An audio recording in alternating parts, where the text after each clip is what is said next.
কাজটা ঝেড়ে এসেও যখন এইসব লক্ষ্মীর ব্যবস্থা করার পরেও যখন কেউ হঠাৎ করে বলে যে তোর আবার কিসের চিন্তাবে, তো এই যে দেখো এই যে এই গাছটা দেখতে পাচ্ছ, এই গাছটা আমি ফেরে যাই হোক লকড়ি টকরির ব্যবস্থা করলাম। তো এটা ভাবিও না যে আমাদের গ্যাস নেই বা গ্যাস হয়তো কেনার পয়সা নেই বলে লকড়ি ফেরে কাজ করছি বা লকড়ি ফেরে হয়তো রান্না করছি। দেখো কাজটা ছেড়ে এসে যে এটার ব্যবস্থা করলাম, এটার মানে এটা নয় যে আমাদের হয়তো টাকা পয়সা নেই। দেখো এটার মানে একটাই কথা যে নিজের কাজ করলেই তো আমি করতে পারছি। এবার এই কথাটা যে আমি অন্য লেবারকে বলতাম তাহলে সে কী করতো, একটু দাঁড়াও। তো লকড়িটা ঠিক হয়ে বসছিল না বলে ব্যথা করছিল। তো এই যে এই জিনিসটা আবার কেউ কেউ এমনভাবে বলে যে তুই তো বাপের একটা বে, তোর আবার কিসের টেনশন। তো দেখ ভাই, তোদেরকে আমি একটা কথা বলছি, তোদের বাপের মানে তোর বাবা তোর চাচা যে 5টা ছেলে পিলে আছে বা 5 বেটা থাকে, তো 5টা বেটা যা করে না বা যা করতে পারে না তার চাইতে বেশি কিন্তু আমি করি বা করতে পারি, এতটা ক্ষমতা আছে। তো এটা ভাবিও না এটা রাগ করে বলছি বা হয়তো আমি তোমাদের মানে দিচ্ছি রিস্ক ধরাচ্ছি, এটা না। এটা নিজের কাজের মানে এটা নিজেকে ভালো লাগে করি বলে, আর খাস করে এসব করতে ভালো লাগে।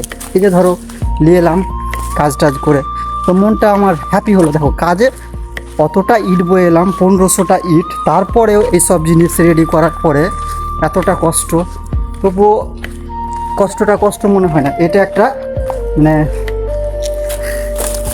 এই যে দেখো, তো কেউ এসব করছি বলে কেউ খারাপভাবে মাইন্ড নিয়ে না, মানে কি বলবো। এই যে দেখো ওখানে আমাদের রান্না করার ব্যবস্থা, গ্যাসও আছে, বিশ্বাস না করলে দেখাচ্ছি তোমাদের গ্যাস কটা আছে। তো এই যে দেখো গ্যাস এখনও কিন্তু আমাদের 4টা এখানে আছে, 4টা না 3টা আছে আমাদের, একটা এটা মালিকের। তো এটা ভাববে না যে পারবে না বা নেই, আছে, কিন্তু এমন জায়গায় আছি যে এসব জিনিস করার চান্স হচ্ছে বলে করছি। তা না হলো কি দেখো ভালো করে থাকলে কি এসব করতে পারবো, আছে ব্যবস্থা আছে।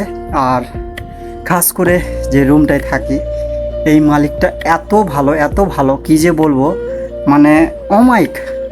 আমাদের দেশে যদি এরকম দেখো, আমরা প্রায় 5 মাস থেকে আছি কিন্তু ভাড়া টাড়া কিছু লাগে না, কাজ করেছি বলে সব কিছু ওদের। তো এটা বড় কথা যে আমাদের থাকতে দিচ্ছে, খাস কথা এটাই যে এত কিছু করছি থাকতে, যে এটাই বড় কথা।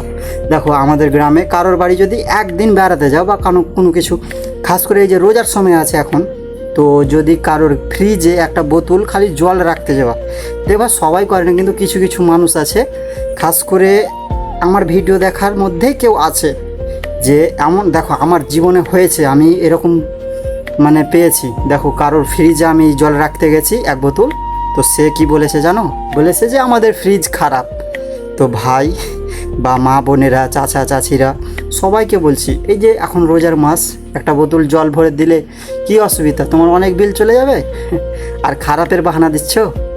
আমি 5টা ছেলের মতো কাজ করতে পারি আর আমাকে শেখাচ্ছ কোনটা ফ্রিজ খারাপ কোনটা ভালো। তো বেশি জ্ঞান দিব না, জ্ঞান দিতে গেলে আবার এটা জ্ঞানের ভিডিও হয়ে যাবে। তো খাস আমি এই জিনিসটা দেখাচ্ছিলাম যে এইসব জিনিস করি ডেলি টাস্কের মধ্যে বা প্রত্যেক দিনের মধ্যে। তো যদি ভালো লেগে থাকে তাহলে একটা লাইক দিবেন, আর যদি তার চাইতেও বেশি ভালো লাগে তো একটা কমেন্ট করবেন। দেখা হচ্ছে আবার পরের ভিডিও, ইনশাল্লাহ ভালো থাকবেন।